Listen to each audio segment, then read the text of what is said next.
Sa iba pang balita, sa kabila ng paanyaya ng BIR na agahang mag-file ng ITR ang mga taxpayers, marami pa rin ang nagtungo sa tanggapan ng BIR sa huling sandali.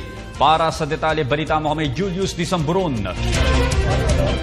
Dinagsa ng mga taxpayers ang mga tanggapan ng Bureau of Internal Revenue sa buong bansa para sa huling araw ng income tax return filing. Dito sa BIR Delta, Quezon City, simula pa lamang alas 7 ng halos puno na ito ng mga nais humabol sa pagbabayad. May 6 na stations ang BIR na itinalaga dito. Station 1 para sa tax returns. Station 2 para sa tax computation and assistance. Station 3, filing center para sa mga may edad, may kapansanan at buntis. Stations 4, 4A and 4B, laan para sa filing na higit sa isang RTR. Station 5, 5A, 5B at 5C para sa collecting agents. At Station 6 naman para sa medical assistance kung sakaling may mahilo dahil sa siksikan. Naglaan din namang upuan na tolda ang BIR officials para sa mga taxpayers. Present din siyempre si BIR Commissioner Kim Jacinto Henares na nag-oobserba sa tanggapan. Ayon sa opisyal, sa kabila ng panawagan nila magbayad ng maaga, marami pa din sa atin ang pasaway na mas piniling mag-last 2 minutes. Based on the our officers, they said there's more people, no? Both here and in the bank, no? So hopefully that's good news. Pero malalaman natin ho yan, no, in terms of absolute amount collected by May 15 pa ho, no? Una na kasing inihayag ng ahensya na mahigpit nilang ipapatupad ang 5 PM cut-off at tatanggapin na lamang ang mga nakapilang taxpayers. Siyempre,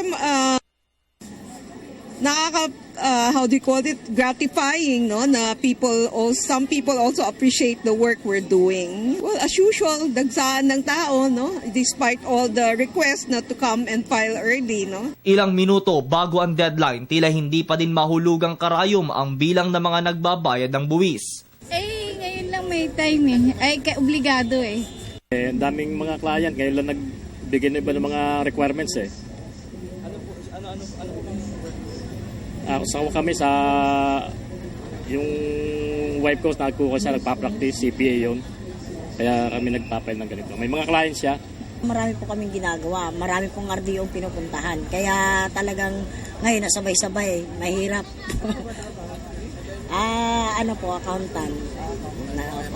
Kaya marami pong Kaya medyo nagagahol din po sa oras sa araw na aabot sa deadline. Pero okay naman po, nai-assist naman sa loob At pagsapit ng alas 5 ng hapon, ganito na ang mga eksena.